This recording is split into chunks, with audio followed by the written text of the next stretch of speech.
right, this subcommittee of the Environment and Public Works Committee on Fisheries, Water, and Wildlife, hearing entitled Challenges and Opportunities with Implementing the Endangered Species Act will come to order.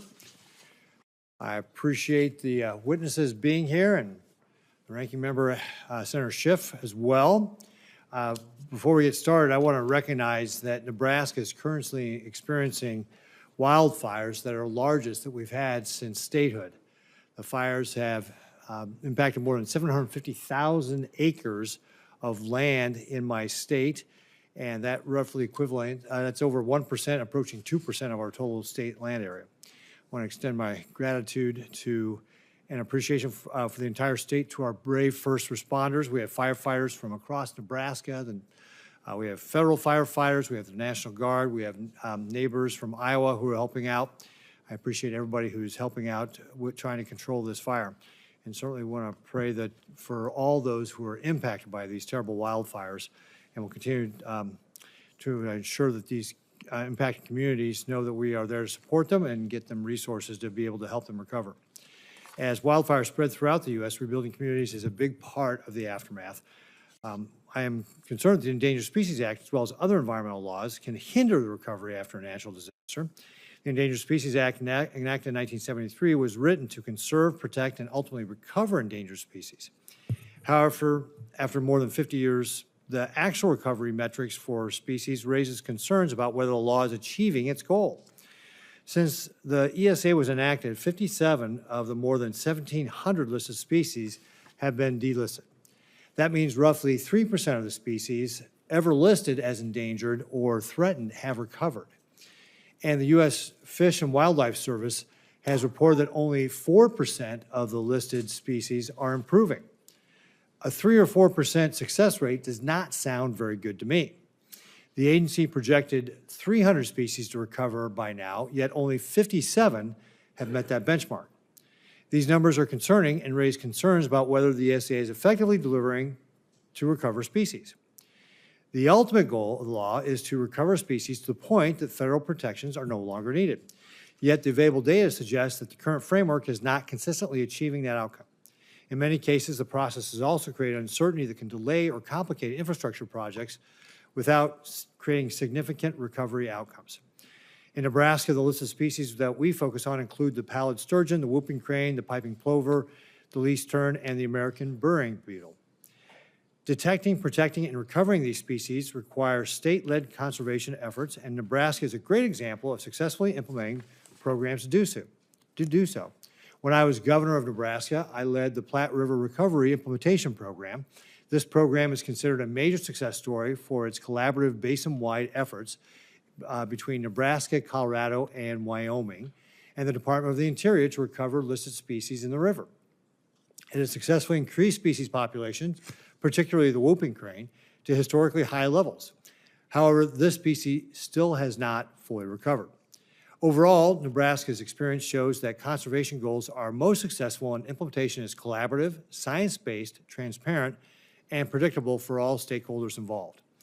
While all states represented on this committee have some local success stories, there are a lot of work that needs to be done to improve the implementation of the ESA. First, the focus should remain on recovery. The purpose of the ESA is not simply to list species, but to recover them to the point where federal protections are no longer needed. Efforts have been made to improve clarity in ESA implementation. For example, the U.S. Fish and Wildlife Service during this administration took steps to provide additional regulatory clarity by rescinding the blanket rule and providing clearer definitions of habitat. Another critical issue is transparency and accountability from the Fish and Wildlife Service. In Nebraska, state agencies collect data that is used alongside federal information to inform listing and recovery decisions. State experts often have the boots on the ground and a direct understanding of the local species and habitats. Improving coordination, communication, and transparency among federal agencies, states, and other stakeholders should be an essential part of ESA's implementation moving forward. Programs like the Platte River Recovery Implementation Program demonstrate that collective conservation can work, but similar models have not been consistently applied elsewhere. Ultimately, the ESA has not consistently achieved its intended goal of recovering species and removing them from federal protection. And Congress needs to be at the forefront of these discussions and improve the law that has created more regulatory uncertainty than tangible success. I look forward to a discussion from our witnesses on the Endangered Species Act and what opportunities, challenges, and policy recommendations are needed to better support species recovery. And now I'll recognize the Ranking Member Schiff, for his opening statement. Good morning, and thank you, Chairman Ricketts, for calling this hearing today. It's really a pleasure working with you on the subcommittee. And thank you to our witnesses for coming today and sharing your expertise. The Endangered Species Act, maybe more than any other law, represents the ideal of trying to leave the world in a better place than we found it. In 1973, Congress came together and observed that species were going extinct as a result of economic growth and development untempered by adequate concern and conservation. To address this, Congress declared that all federal departments and agencies shall seek to conserve endangered species and threatened species. It may surprise some to learn that this historic legislation passed the Senate by a vote of 92-0. We can't do that for anything other than a post office naming these days. The House agreed to the conference report by 355-4. President Nixon, a Republican, signed it into law. Can we imagine everyone coming together in such unison to pass legislation of that magnitude today? It's hard to imagine. But this is how serious the situation was in the 1960s and 70s in terms of species and extinction. We would do well to take stock of just how far we've come since 1973. Of all the species that have ever been listed as endangered or threatened, 99% of them have been saved by the Endangered Species Act. That's a remarkable track record. The bald eagle, that proud, fierce symbol of our nation, is around today largely because of the Endangered Species Act. There are numerous other success stories, such as the peregrine falcon, the American alligator, and the California condor.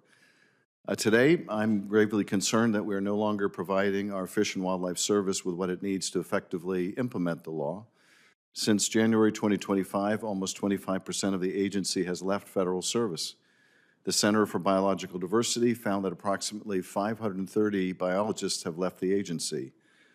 You really can't do the science required for species status assessments, Section 7 consultations, or listing decisions without proper expertise. Simply put, there is a staffing crisis. It's well known that Fish and Wildlife Service has been under-resourced for years, so this precedes the current administration.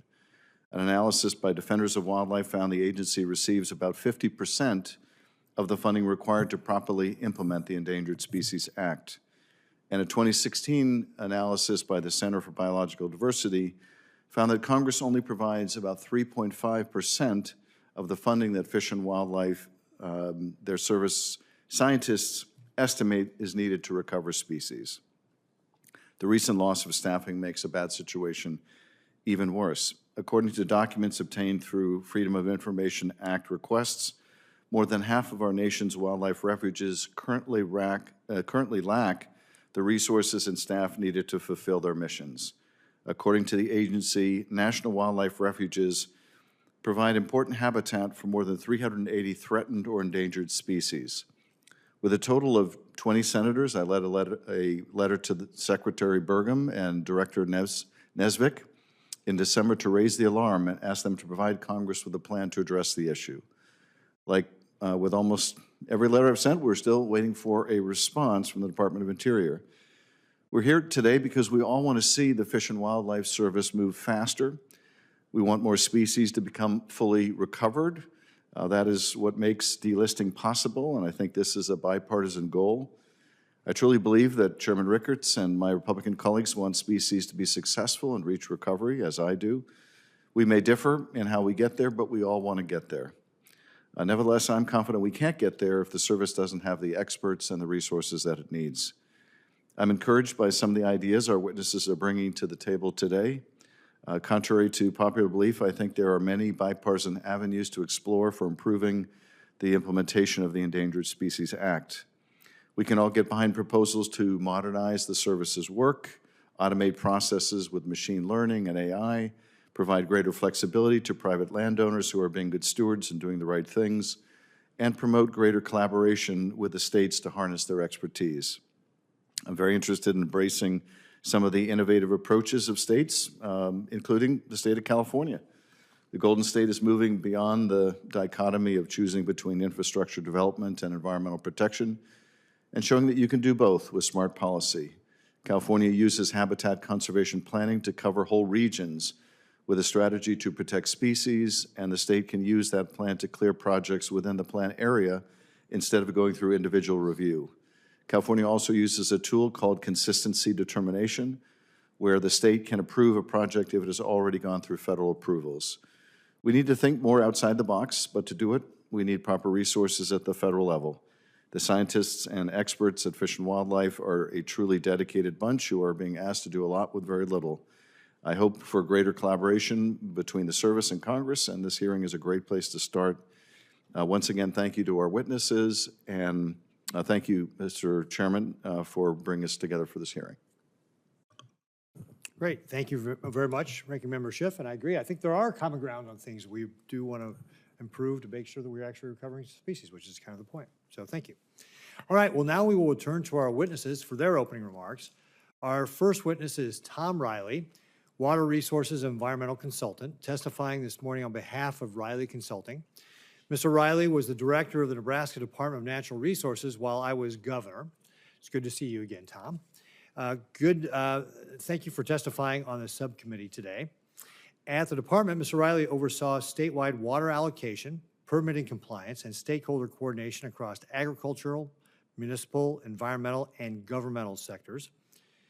He also serves as a lecturer at the University of Nebraska-Lincoln, where he teaches courses on water resources and environmental policy. His experiences implementing state-led conservation efforts, combined with his private experience and expertise and academic background, make him uniquely qualified, capable of speaking on the challenges and opportunities for ESA reform.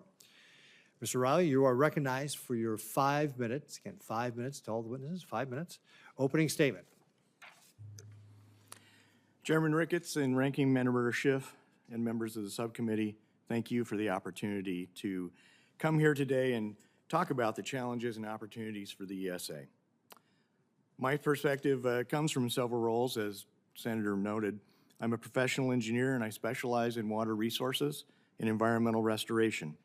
I previously served as the director of the Nebraska Department of Natural Resources, where I represented Nebraska in interstate water management and collaborative recovery programs, including the Platte River Recovery and Implementation Program. I also teach college-level ecological engineering classes. From that perspective, many ESA challenges in the western United States are fundamentally systems management challenges, balancing river ecology, water infrastructure, and the working landscapes, those landscapes that support agriculture, communities, and regional economies, places where human use and ecological function must operate together. Across much of the West, species recoveries occurs where water is scarce and heavily managed. Large systems such as the Platte River and the Missouri River in Nebraska support irrigation, municipal water supply, flood control, hydropower, and navigation. ESA implementation therefore requires coordinated management across states and agencies. Nebraska's experience shows how ESA implementation can function effectively within these working landscapes when programs provide transparency and long-term certainty. One example is restoration of the eastern Nebraska saline wetlands and the habitat of the Salt Creek tiger beetle. These wetlands occur in soils that are difficult to farm and develop. Restoration has proven to be the most sustainable long-term land use, supporting species recovery while providing flood storage, ecological function, and open space for people. A second example is the Platte River Recovery and Implementation Program. This cooperative effort among states and federal agencies, water users, and conservation organizations takes a basin-scale approach. It combines habitat restoration, water management, and scientific monitoring across the river system rather than addressing ESA obligations project by project. Equally important, the program was structured with defined increments extending through 2032. That structure provided clear planning horizons and allowed states and water users to commit resources with confidence, with the goal to achieve a program that becomes one of maintenance, not continually looking for more. That planning horizon matters. In Western water systems, infrastructure investments and habitat restoration are planned over decades. Stakeholders know that agreements will remain stable long enough for those investments to succeed, and that the goal line doesn't change. Transparency and regulatory certainty are therefore essential to maintaining the trust required for these programs. Nebraska's experience also reflects perspectives shared by many Western states, where species recovery must operate within highly managed river systems and interstate water agreements.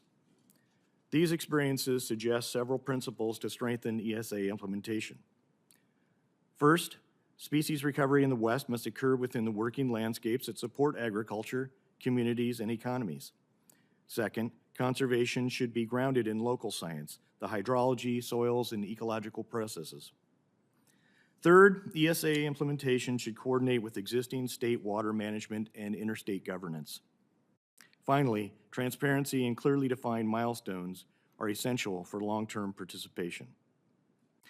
Based on discussions with Nebraska stakeholders, there are several practical actions Congress could consider right now. Congress could codify key elements of the critical habitat exclusion analysis and the withdrawal of the blanket Section 4D rule to improve transparency and regulatory clarity. For example, considerations of economics and national security. Congress could expand incentives for voluntary conservation on private lands, which are essential to species recovery across much of the United States. And Congress could invest more in proactive conservation under the ESA Section 7A1, incorporating ecological considerations early and helping prevent new listings. From an engineering perspective, designing ecological function into projects early is also much better than retrofitting them later. When implemented with collaboration, transparency, grounded in current science, real-world ecological performance, and regulatory certainty, the ESA can protect species while supporting our communities across the West and the working landscapes and water systems that sustain our farms and our ranches that are working to feed the world. Thank you for the opportunity to testify, and I look forward to your questions. Great. Thank you very much, Mr. Riley. I remember, I think that Platte River implementation program was first talked about like in 2005, 2006, and it was very controversial at the time, but to your point about the long-term nature of it, I think it was signed up for 13 years, and then we got another 13-year extension or something like that, but that long-term commitment made it possible for a lot of people to have certainty around that planning. All right, next, we will hear from Brian Yablonsky, the CEO of the Property and Environmental Research Center, PERC. Is that right? That's right. As CEO of PERC, Mr. Yablonsky helps lead national conservation issues ranging from national parks management and national forest restoration, elk migrations on ranch lands, endangered species recovery, to the Great Salt Lake conservation and market-based private land stewardship. Before moving to Montana, Brian served as chairman of the Florida Fish and Wildlife Conservation Commission, the state agency directed to conserve and manage Florida's wildlife and marine resources. Mr. Yablonsky, you are recognized for your 5 minutes. Chairman Ricketts, Ranking Member Schiff, and members of the committee, thank you for inviting me to testify on ways to promote species recovery under the Endangered Species Act. My name is Brian Yablonsky, and I serve as the CEO of the Property and Environment Research Center based in Bozeman, Montana. For more than 45 years, PERC's work has been premised on a simple idea: incentives matter for conservation. When people benefit from stewardship, they will do more of it. Before coming to PERC, I spent 14 years on the Florida Fish and Wildlife Conservation Commission. In that role, I worked alongside biologists, landowners, hunters and anglers, and conservation groups on recovering species including the manatee, Florida panther, and gopher tortoise. Time and time again, I saw that conservation works best when done with people, not to them. The Endangered Species Act sets an ambitious goal of recovering all at-risk species. After 50-plus years, I like to describe the ESA as a tale of two cities. It was the best of times, it was the worst of times. In the best of times, it has largely succeeded by preventing extinction, with 99% of imperiled species persisting to this day. In the worst of times, it has recovered only about 3% of all listed species. Indeed, PERC examined the government's own recovery plans and found that the Fish and Wildlife Service failed to recover 96% of the species it predicted to recover by 2023. These results, while disappointing, should not be surprising. The ESA provides too many sticks and too few carrots. Rigid regulations are tools for preventing extinction, not for spurring recovery. To recover species, we must encourage and reward, make species an asset, not a liability. As the late Sam Hamilton, former director of the service under President Obama, summed up, the incentives are wrong here. If a rare metal is on my property, the value of the land goes up. But if a rare bird occupies my land, its value disappears. We simply cannot achieve the ESA's ambitious goal of recovering species without a new mindset and new tools that change the incentives. Across the country, private lands provide habitat for 2/3 of our at-risk wildlife, and states are the principal wildlife managers for the nation. An ESA listing can bring resources to each, but how those resources are deployed matters. Every dollar spent navigating the notoriously complex consultation and permitting process is a dollar not spent on restoring habitat. Those who bear the cost of recovering species need support, not red tape. Fortunately, there's a lot we could do to supercharge species recovery without sacrificing the ESA's effectiveness at preventing extinction. I offer 3 ideas. First, we should consistently reward recovery progress with regulatory relief. The promise that recovery effort may someday be rewarded by species delisting isn't enough. As species improve, we should reward success gradually by giving agencies, states, and landowners more flexibility. For instance, instead of the current one-size-fits-all approach, regulations for threatened species should incorporate incremental recovery goals and automatically provide regulatory relief as they are met. Recovery need not be an on-off switch. Second, we should shift from top-down mandates to bottom-up conservation by fully engaging the states. To date, no recovered species transferred to state management has backslid. I've seen firsthand how states can find novel and effective ways to recover species. The ESA encourages such creativity by offering to any state with a comprehensive conservation program the authority to decide whether federal take prohibitions apply. This is akin to how we implement the Clean Water Act. But this robust federalism provision in Section 6 has been hollowed out by agency policy into a mere grant-making program. We should restore Congress's original intent by embracing conservation federalism. Finally, we need to lower the temperature around recovering species. Too often, recovery news has provoked a race to the courtroom rather than a celebration. To fix this, we need a cooling-off period, requiring litigants to wait for the service to complete its post-delisting monitoring period. At the end of the day, conservation works best when it brings people together. If we align incentives, empower bottom-up conservation, and reward success, we can dramatically improve the recovery of imperiled species across America's landscapes. Thank you. Thank you, Mr. Jablonski. Next, we will hear from Jake Lee. Mr. Lee is the Vice President of Conservation Policy at the Defenders of Wildlife. Mr. Lee previously served as the Assistant Director of the U.S. Fish and Wildlife Service's Ecological Services Program, which leads the agency's national work on endangered species conservation and environmental review of federal projects. Jake has also served in the Biden administration as a Deputy Assistant Administrator in EPA's Chemical Safety Office, where he worked with industry, environmental advocates, and states and others on chemical regulation. Mr. Lee, you are recognized for your 5-minute opening statement. Great. Good morning, Chairman Ricketts.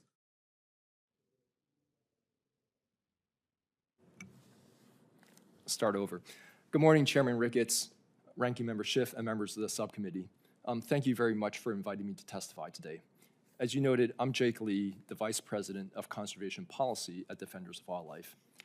You also noted that I was previously the Assistant Director of the U.S. Fish and Wildlife Service's Ecological Services Program, which leads the agency's work on the Endangered Species Act.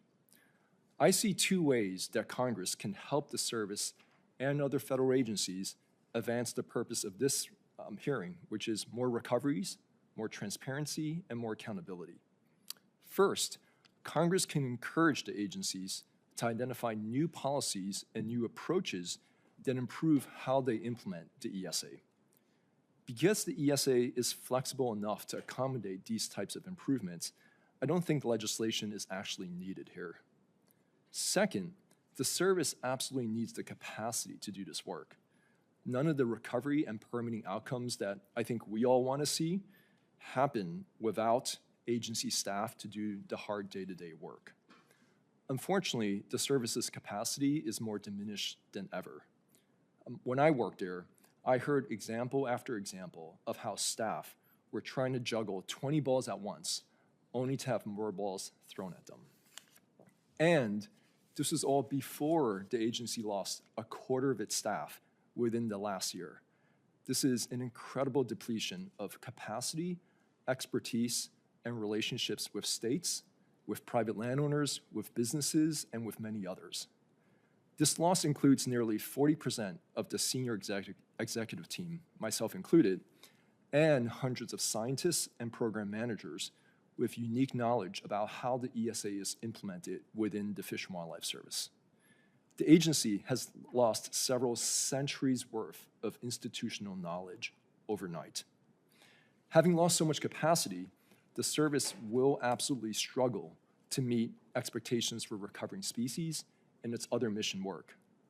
But Congress can actually help fix this deficit through targeted investments in how the service implements the ESA in at least 3 areas. 1, more recoveries. 2, more flexibility for landowners. And 3, better ways to authorize projects under Section 7 and Section 10. Let me start with recovery progress, and here I'll highlight 2 opportunities. 1, if the service were to receive targeted funding for recovery actions, it could begin recovering species soon after a listing, rather than waiting years for a recovery plan to be drafted first.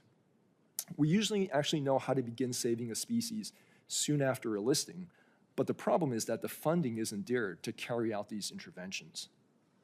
Another recovery opportunity is that in its recovery reports to Congress, the service can actually improve its reporting on which species are progressing towards recovery and by how much, even if that progress doesn't rise to a level of a downlisting or a delisting. So why is this incremental progress important? It's important because it can open up new ways to give landowners regulatory flexibility and incentivize recovery. Here's one vastly underused example. So under existing ESA regulations, the service can offer regulatory flexibility to landowners who demonstrate meaningful progress towards recovery, even if downlisting or delisting is nowhere in the horizon. This approach would offer landowners a far stronger incentive to help recover species because they wouldn't need to wait decades for a delisting before benefiting from regulatory relief.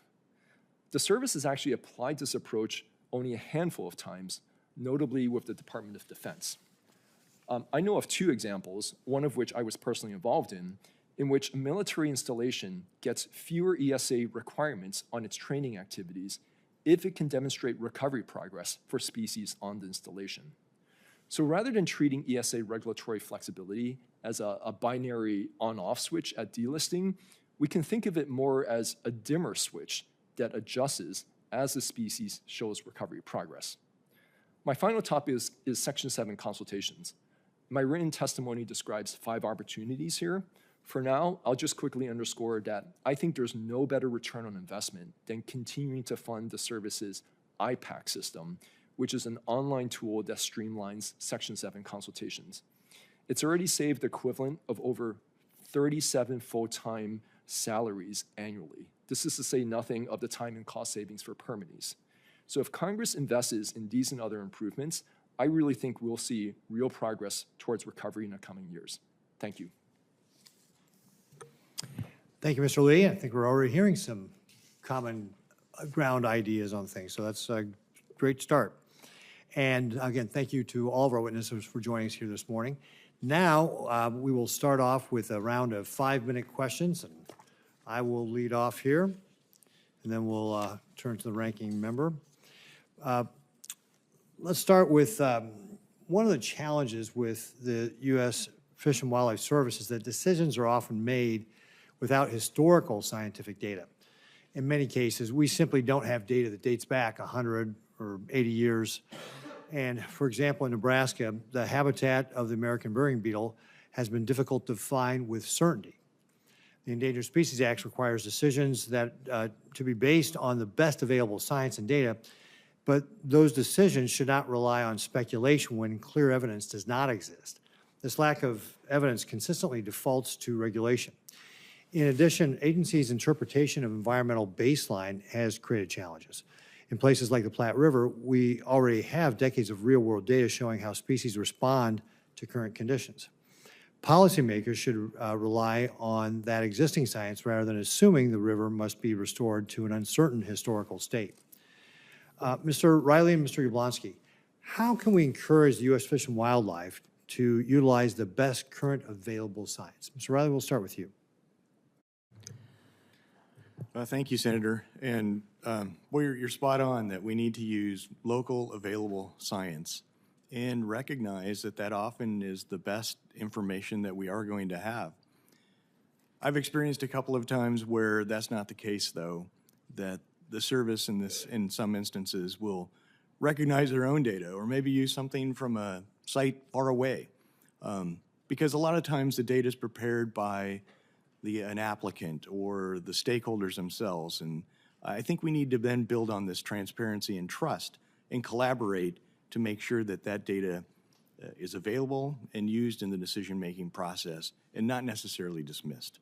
So let me interrupt you there for just a second. So what you're saying is what your experience has been in the past is, say we're looking at something in Nebraska, the service is using data maybe from someplace else in the Platte River that is not Nebraska and applying that, saying, hey, these two things are similar. Is that accurate? I think that is accurate, and it's not good enough just to grab the latest and greatest paper somebody wrote if it's not applicable to the area that you're looking at. Yeah. These sites and rivers are very unique, and one of your other thoughts on the baseline issue, we need to really incorporate the idea of our landscapes are already built, especially in the West.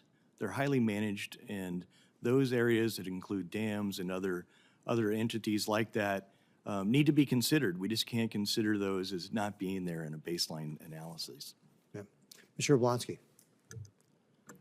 Yes, Mr. Chairman, I actually think that how the agency applies rulemaking and planning for species should be more science-based as well. We have something called the 4D rule. The 4D rule is the playbook. It's kind of the rules of the road for an individual species. But as you mentioned in your opening comments, if we apply that rule as a blanket rule, where just strict regulation is done across the board, it disregards, it kind of dismisses science-based recovery for species.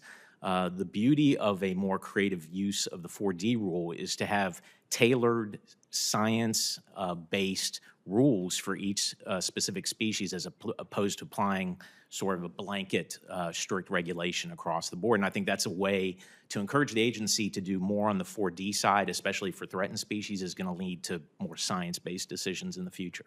Yeah. Mr. Riley, I want to get back to something else you talked about. Talk about the environmental baselines, and have you run across situations where that's created some false assumptions? And what can we do to address that? What directives need to fix that? So one example, even though we've talked about how successful it is, the PRIP program. The Platte River implementation. The Platte River implementation program. We can't start with not recognizing that we have these working landscapes in place. And to be successful with these programs, that baseline has to recognize that if a project comes along, it can't be bearing the entire weight of what the baseline is. It has an incremental impact, not the impact that you have to go back to the baseline. And we need to do a better job of that, and I think there's an opportunity within the rules and within the service's ability to look at that in a different light. So what I think I hear you saying is that if a new project is coming along, it's not fair to say, well, you've got to take it back to 300 years ago, where the Platte River was then. You need to think about where's the Platte River today and what kind of incremental impact is it making on the working lands that we have right now with the Platte River, not something that was 300 years ago, which frankly we don't even have the data for. And maybe a finer point that if a new project comes along, and it shouldn't have to bear the entire weight of that existing baseline condition, be compared to it. Its impact is incremental. It can't fix everything that's already been there for many, many years. Great. Thank you, Mr. Riley. Senator Schiff. Thank you, Mr. Chairman, and thank you for the testimony. Really very helpful. It seems like one area of overlapping interest and agreement is the idea of providing incentives and rewards for those rewards for progress with flexibility. And I wonder if we can drill down a little bit more on that. And Mr. Blonsky, I'd ask you, what concretely do you have in mind? What kind of incentives? And Mr. Lai, I'd love to get your reaction to that. And then maybe at the risk of stirring a hornet's nest, is there any applicability of that idea to grizzlies or gray wolves? Or are we stuck in the binary delisting or not delisting debate? Yeah, thank you, Mr. Senator. I think you heard me say in my opening statement that recovery doesn't have to be an on-off switch. I can fully say I plagiarized that from Jake Lee next to me there, because I thought it was a pretty good way to look at life. I think one thing that can be done, delistings will happen or not happen, and oftentimes, especially in the case of grizzly bears or wolves, they get thrown to the judicial roulette wheel that exists out there. But alongside of that, we talked about the 4D rule being the sort of the playbook. You could establish a 4D rule with specific recovery goals, and as those recovery goals are met by state and landowners, you could shift incrementally more flexibility to the states and the landowners. And over time, as they're hitting those markers and more management authority is shifting to the states, by the time you get to the end, they'll essentially be delisted. They'll be managed as if they were delisted, except there would be sort of federal oversight through that graduated process. So it's not to diminish delisting, because delisting needs to occur, but I think of the 4D policy as almost an insurance for delisting, because delisting will go to courts and a lot of times they get knocked out. But a 4D, I think, is a more gradual path and can get you to the same place, and should be sort of the baseline for a lot of these species. And explain what you mean by 4D process. Yeah, the 4D process is again, it is the section of the ESA that actually establishes the management plans for each of the species. It tells the states and landowners what they can and can't do. And so if one of the challenges you have today is that recovery goals and recovery plans are often outside of the 4D rule. So if you put recovery goals within the 4D rule, there's more an incentive for states and landowners to respond to that, knowing that they could get some flexibility on the back end. Mr. Lai, does that sound good to you? Yes, as a general matter, I've written in the past about opportunities to use 4D rules to loosen some of the ESA regulations as species demonstrate progress. Let me also just highlight two other opportunities that complement the use of 4D rules. One is what I mentioned earlier, the use of Section 7 consultations, in particular for species on federal lands. I gave the example of the Department of Defense and how this winding down of regulatory requirements is working really well for certain military installations that are voluntarily helping to recover species. I think that approach could apply to more types of federal agencies and federal lands, including BLM, Forest Service, to create stronger incentives for those agencies to help recover species. The other example I'll offer is the use of what you mentioned earlier, habitat conservation plans, of which California has more than any other state. I can imagine approaches to habitat conservation plans in which, as a species moves towards recovery, the mitigation requirements in habitat conservation plans are more flexible, or the process for getting a HCP approved is more expeditious because the species is doing better. So you can imagine the need for less review, easier NEPA, and just easier permitting requirements as a species demonstrates progress. So to wrap up, there's a number of tools that the service actually has to do this. And Mr. Blonsky, is this something to incentivize a program that incentivizes incentives and rewards? Is this something that requires a legislative fix, or is this something already fully within the discretion of the agency, or would legislative ideas help prompt the agency in that direction? Yeah, I think it's already existing in the law. This is something, as Jake Lee has mentioned, that the agency could do today. I remember having a conversation a couple years ago with a chief scientist at the Fish and Wildlife Service, and we were talking about legislation that could potentially encourage this or nudge this. And he said, but we can already do this. And I said, well, the point is you don't already do this. And so maybe there would be legislation needed to move this along, but it is within the authority of the agency to use this creative way to move the 4D rule. Thank you very much. Thank you, Mr. Chairman. Senator Capito. Thank you. Thank you, Mr. Chairman. It's nice to be here, and thank the folks on the panel and the witnesses. Certainly coming from a state like West Virginia, we're very, as every state is, familiar with the Endangered Species Act and some of the pluses and some of the minus, because in some cases, the ESA has at times been used to unnecessarily kind of slow down progress, and particularly in our timbering and our energy industries, we've had, and actually some of our construction on our highways going through the mountains, and it's inhibited our ability to really build. I wouldn't even say build quickly. I'm talking like decades here, and so those impacts are felt everywhere. So I guess. I was really pleased to hear. I've heard all three of you say at least several words. Seems like there's a lot of agreement on the panel on directions that can make for improvements to alleviate some of these, but also help us understand how the process is. I am curious to know, I think, Mr. Yablonsky, you mentioned that the states could play maybe a bigger role here. Could you elaborate on that a little bit and what kind of capacities I know you live in Montana, but you were in Florida, so you've been to several different states. Yeah, I'm a former state wildlife chairman in Florida. And so I'm a little partial to states being able to manage wildlife. There's something like 200,000 species, domestic species in North America. The states probably manage 99% of those species, and they do it pretty well. But I think there's another provision in the ESA under Section 6 that allows for ESA cooperative agreements that could be used more robustly. And essentially, think of it as how we delegate authority under Clean Water Act, Clean Air Act to the states. The states have, within the statute, it lays out sort of 5 requirements that the states would have to hit in order for the Fish and Wildlife Service to shift management of species, oversight of species, take permitting of species to the states. And I think in a state like Florida, all 5 of those are very doable. Some of those are like habitat acquisition programs and public process and an agency to actually do this. Why do you think that's not occurring? Why do you think that?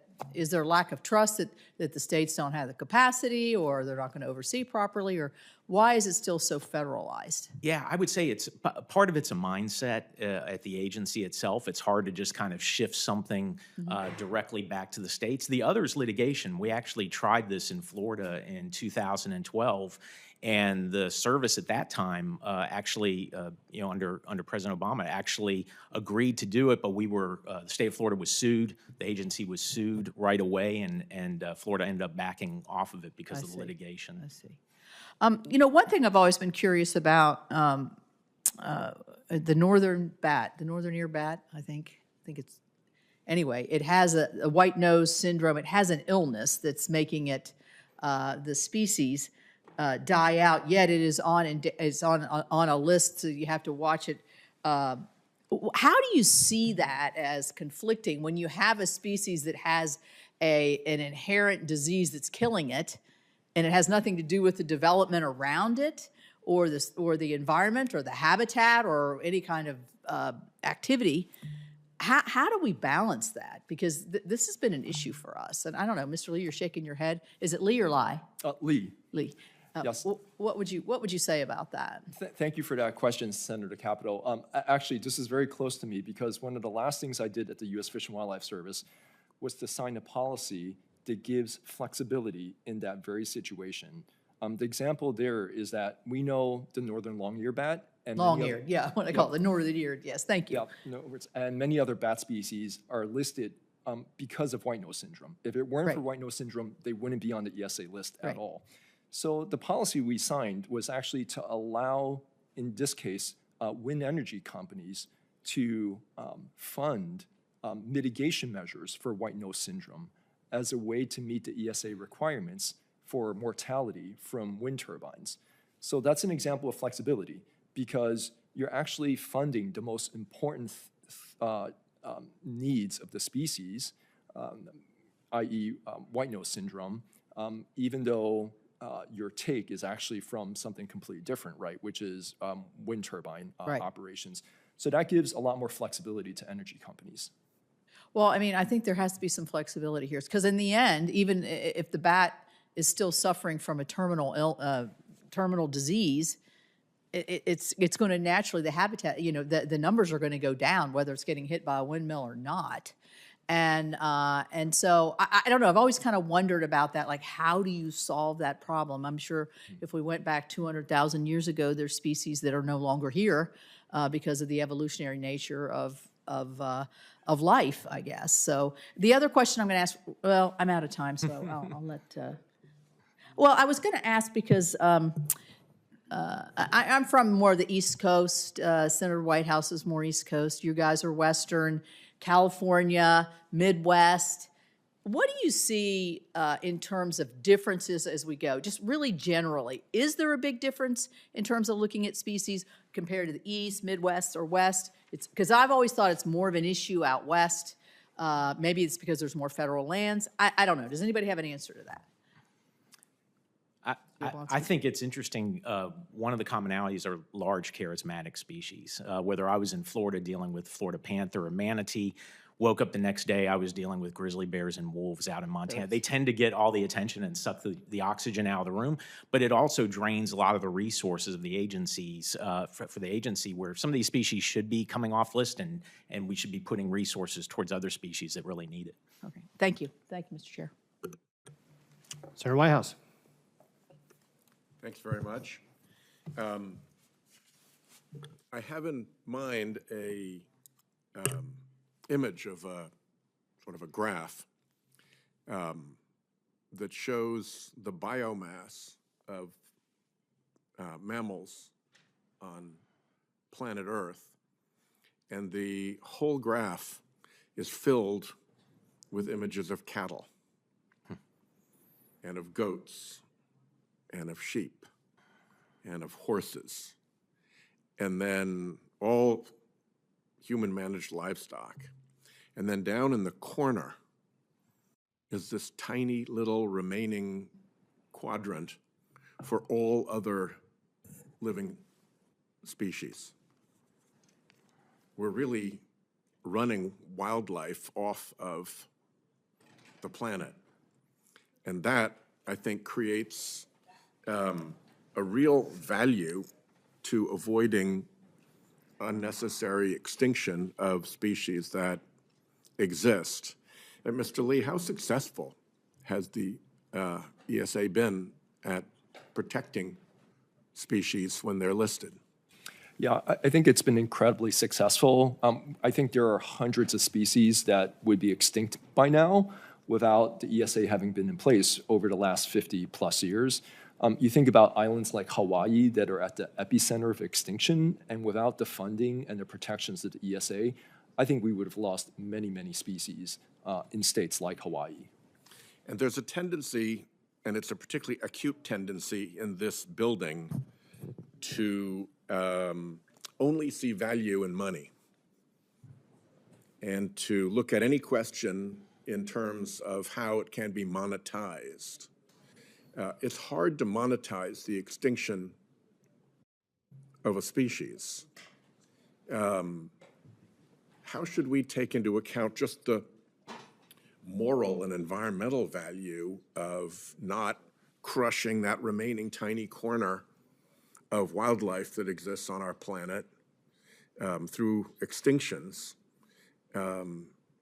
if there's no immediate monetary gain to somebody from that? Yeah, it's a great question. I personally think there's a lot of intrinsic value to all of the species that are protected under the ESA. And there are also, many of you have heard this before, the next possible cure for a disease, right, in a plant or an insect or a fish that scientists have yet to discover. So even if there's non-monetary value, I think there's utilitarian value to humans from a lot of these species that we have yet to uncover. Yeah, and even that, is monetizable. I think as human beings, we can appreciate that there's value even beyond that. I went to Delaware Bay some years ago to witness the arrival of the red knot, which is a little bird that comes to Delaware Bay for the smorgasbord of crab eggs that are available to it. And the remarkable thing about that is that it has flown up from the tip of South America, kicked off from Brazil, flew over the water from Brazil all the way to Delaware Bay. It's such an arduous flight that the bird actually has to physically morph during the course of that flight in order to make that journey. I flew down to Brazil for the COP in a jet plane. And this little bird has to do it on its own. And so it's kind of one of the miracles of nature that a creature can do this. And if we screw things up so that those crabs aren't there when that bird lands, and the red knots all starve when they need to be feasting in Delaware Bay because the timing has gone askew, because we've warmed things up and screwed things up, I'm prepared to argue that even if it makes exactly $0 difference in any person's life, just to know that there's a species out there that does that kind of a thing, you know, we kind of have to defend that stuff. So I hope we can steer away from the monetization fetish that currently shadows our environmental protection. And I'm about out of time, so I'll leave it there. Thanks. Great. Thank you very much, Senator Whitehouse. We're going to go ahead and do another round of 5-minute questions. So I will go ahead and kick us off here. The Flood Control Act of 1944 authorized the Army Corps of Engineers to develop and manage the Missouri River system for several purposes, including flood control, navigation, power generation, and water supply. After the Endangered Species Act was enacted in 1973, the way the Corps operates the river changed significantly as the agency began incorporating species protection requirements into its management decision. When species such as the pallid sturgeon and piping plover were listed, the Corps was required to modify certain river operations to support habitat for those species. For example, adjustments in the flows from Gavin's Point Dam has been used to help create and maintain sandbar habitat used by the piping plovers for nesting. In addition, river engineering features such as dikes and habitat structures have been constructed to improve spawning conditions for the pallid sturgeon. Manipulating river flows and altering river structures can have complex consequences, and those decisions must carefully weigh both ecological goals and the potential risks to people and infrastructure. These changes can protect species, but sometimes at the cost of human life if we have terrible flood events such as we have had on the Missouri River in the past. Mr. Riley, how should the Corps balance its flood control mission with species protection requirements under the Endangered Species Act? Well, they're in a tight spot in that they have to balance all of those items, flood control, habitat, water supply, together. But one way to do that is to recognize that system has to deliver all those, and that you have to be able to measure and understand the metrics of success to what you do. I worked personally on a design project for some restoration that was part of the Corps' mission, and that restoration was wiped out by the first big flood. So trying to manage those different dichotomies and understanding that there's a lot of cost involved, but you have to balance everything together and do that within the landscape which we have. We need the dams for flood control. We need to have some ability to protect our farmland and our ranches, especially along the Missouri River, and as you well know, Senator, our devastating floods from 2011, 2019, it's hard to come back from those things. So measurable success from the biological standpoint is really important. Well, let me just dig into that a little bit more. Can you speak to the benefits and disadvantages of habitat modifications if these changes are producing measurable recovery metrics? So again, getting back, you talked about measurements. what was your experience with the Corps as far as measurements with regard, I'm going to make something up, but you could talk to anything you like, but think about the pallid sturgeon and its breeding habitat. Did the Corps have good measurements when it was creating these programs in place? And were they able to measure what happened after those big floods? And just tell me a little bit about kind of your experience with regard to those types of metrics. And were there other metrics besides just species recovery, but also like flood control and things that the Corps used? Yeah, well, there's a lot of data they collect for the pallid sturgeon, my own personal opinion is that they've been around for a long time. The pallid sturgeon. The pallid not sturgeon, not the Army Corps, right. and they've figured it out to be able to survive on their own. You don't see after a large flood a bunch of pallid sturgeon gasping for air like carp in a farm field. So they know when to move and when not to be there, and I think the data shows some of that element. But we continue to collect data, but I'm not sure if we're really deciding what we're doing with that data. I'm going to give you one example. The Platte River Recovery Program has a connection to pallid sturgeon. The connection is this, that program, which is really defined in the Central Platte Valley of Nebraska, that any action taken for water shouldn't impact downstream pallid sturgeon. Now, I worked on a study that looked at this, and in my own personal opinion and the science, the connection isn't there. But yet we go on to try and make a connection. So I think there's a time and a place, and I think Mr. Lee said it, where we need to move on when we have the defined science and say we're good enough. And that's a place where pallid sturgeon isn't being affected by at least the PRIP program, in my opinion. So let's move on and take it off of that system. So what you're saying is, look, you think that what the science was showing is that what was going on in the Platte River was not impacting the pallid sturgeon in the Missouri River.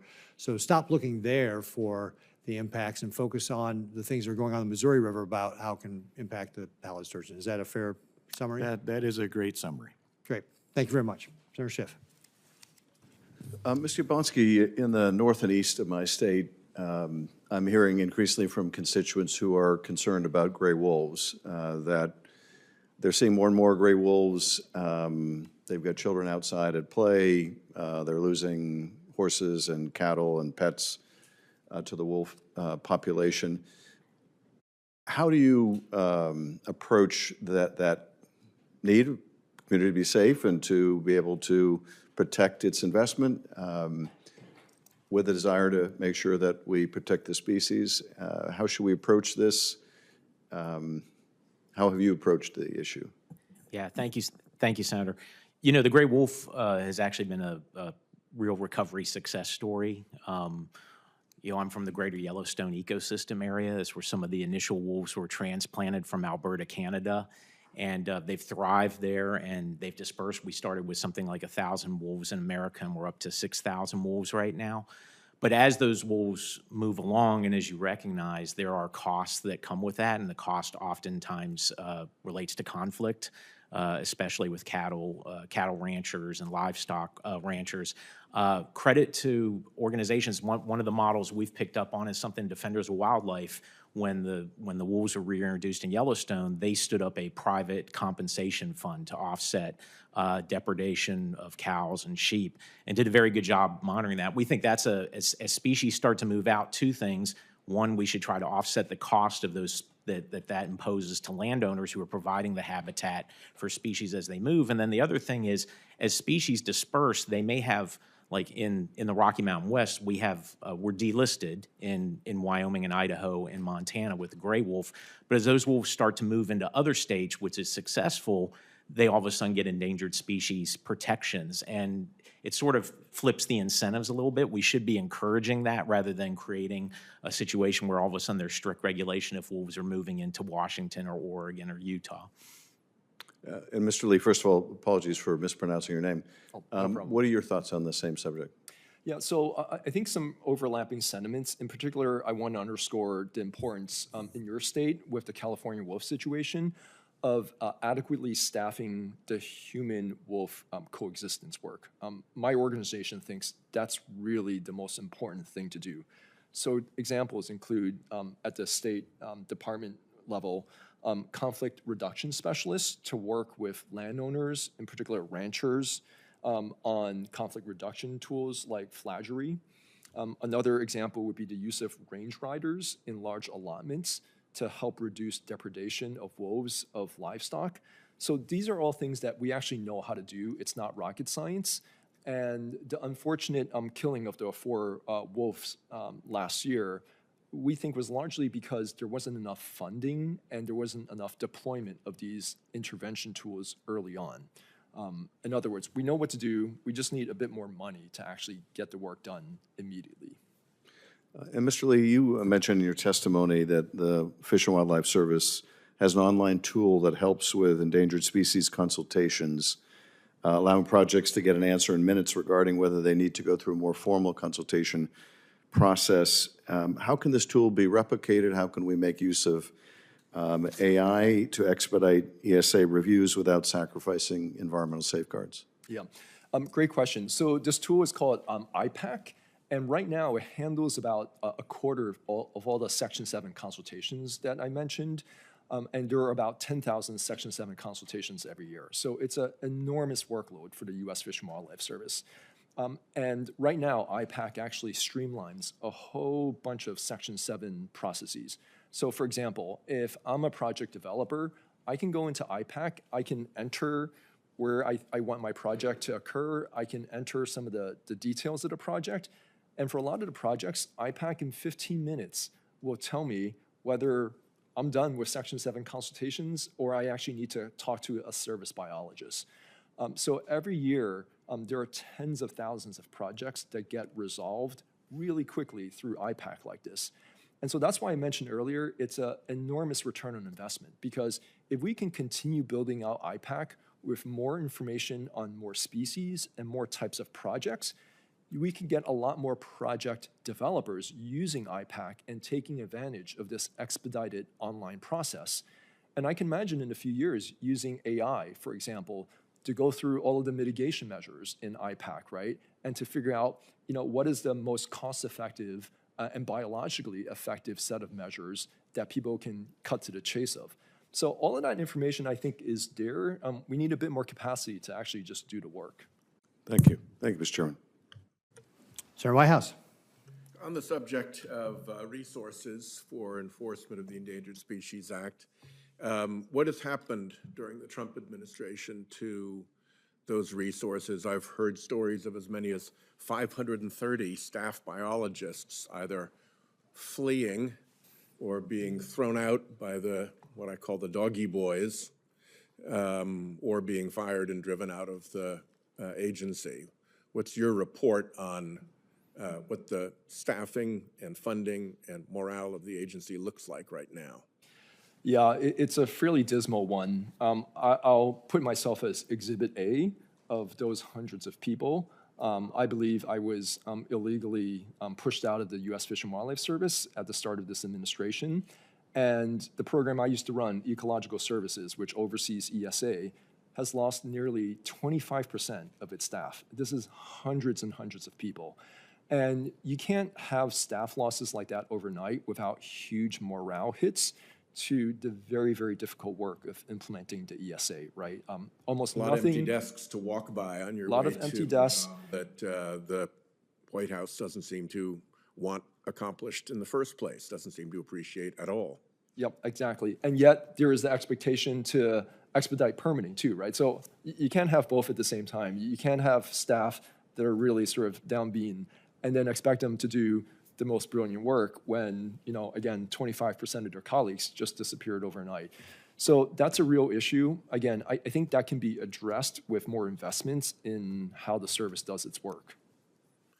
And we were talking about wolves a moment ago. I commend to anybody who's watching this a maybe 4 or 5 minute long YouTube video that you can find quite easily by searching "When Wolves Return to the Yellowstone."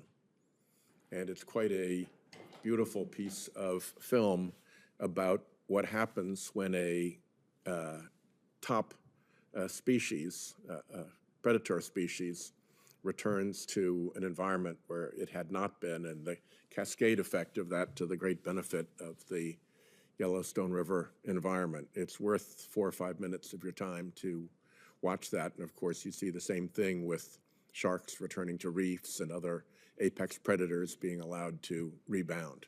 So thank you all very much. Great. Thank you very much, Senator Whitehouse.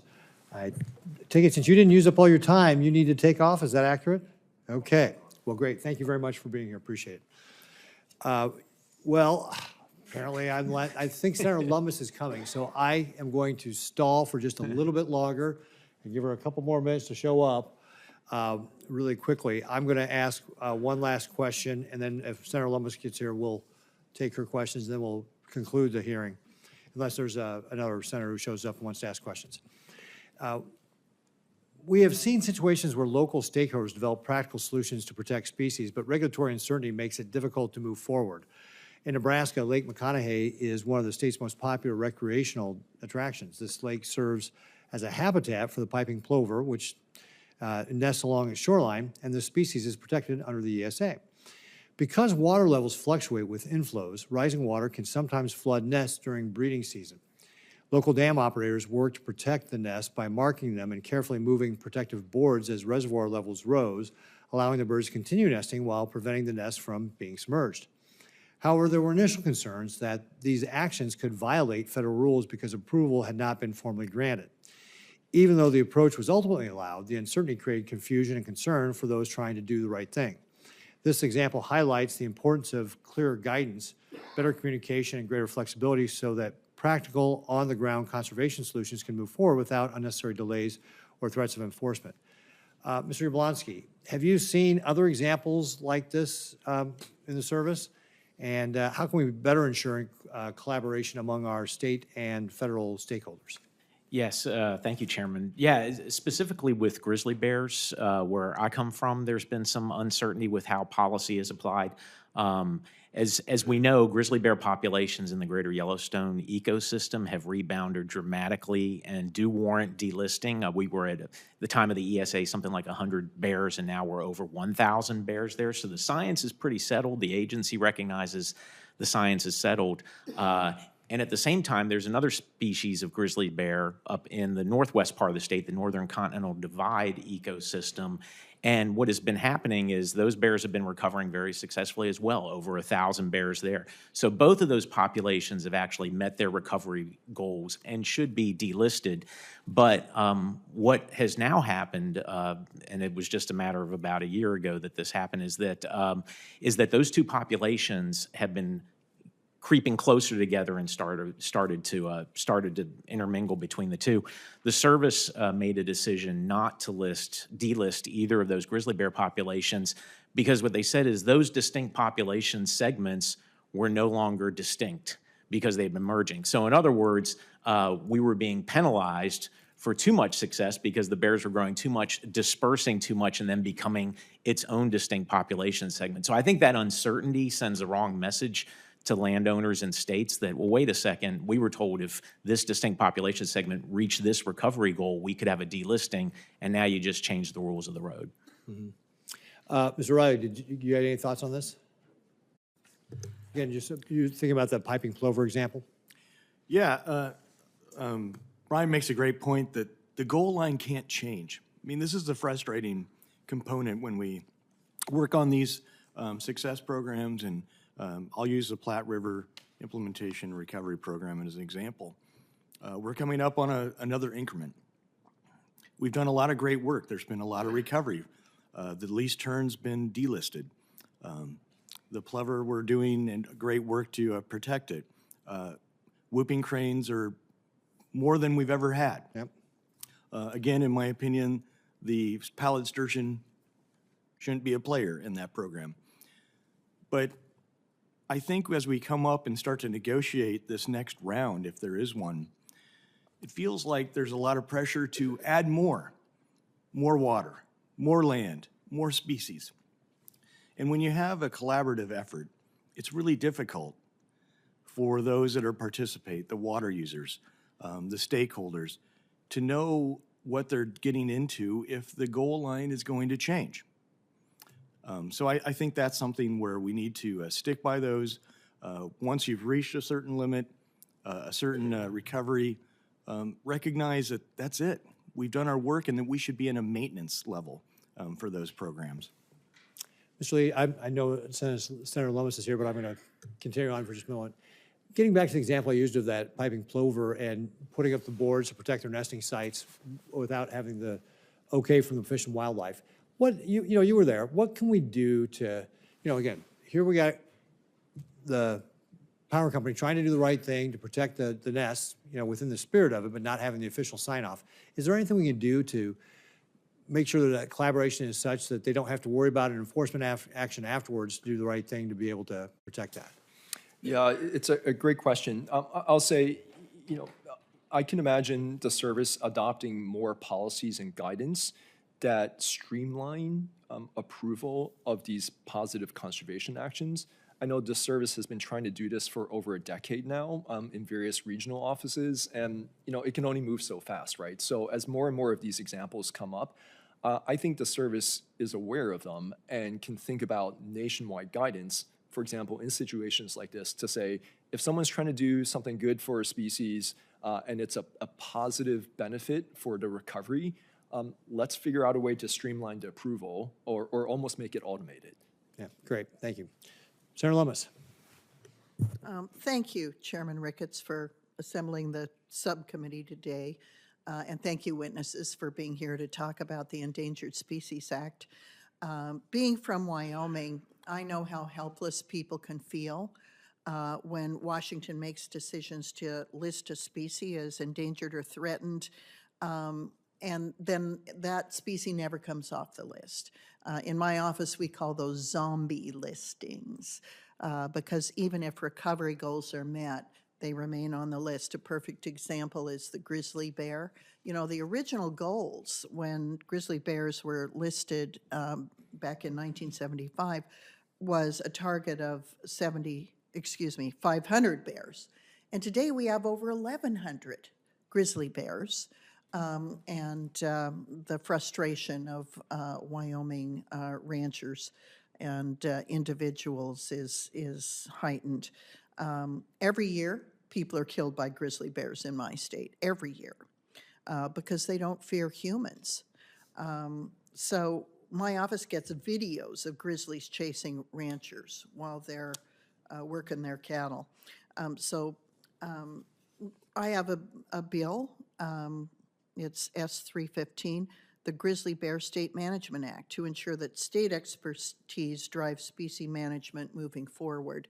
And I still think for grizzly bears that that's the appropriate approach. Then I want to pitch another bill that I have. And it's so simple, it just changes the name of the Endangered Species Act to the Endangered Species Recovery Act.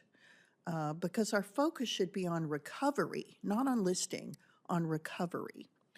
And another issue that it's always kind of vexed me over the years with regard to the ESA is that certain science was viewed as paramount, and science that was generated at the state level was tended to be ignored.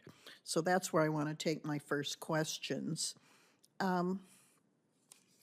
And I want to pose these to Mr. Riley and Mr. Yablonsky. Welcome, gentlemen. Do you believe all the best available science should be included in ESA listings and delisting decisions? And do you think that's currently being done? So I'll start off. And I think in general, there's an appreciation to take into consideration what science is there. But I'm going to give a very specific example in my understanding of this issue in Nebraska. There's a power district near Columbus, Nebraska, that recently had to go through a biological opinion and had an order issued in the last decade or so.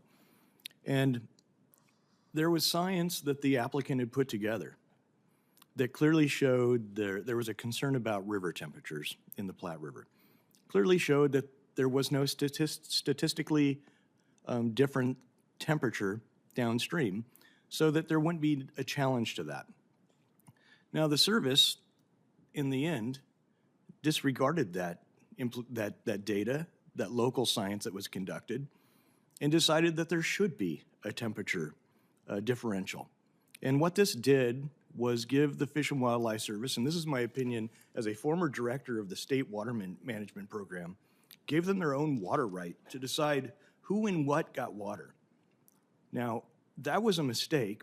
The first time that this rule was then implemented because temperatures downstream were too high, this owner of the of the system was not able to divert water. Water went downstream. That was supposed to make everything better. And in reality, it killed many, many fish because the temperature changed the wrong way. So the study was already done by the applicant to show that that would be the case, but it was disregarded in the final biological opinion in the rule that was set up. Was the final biological opinion written by employees of the U.S. Fish and Wildlife Service? That's my understanding, yes. Thank you.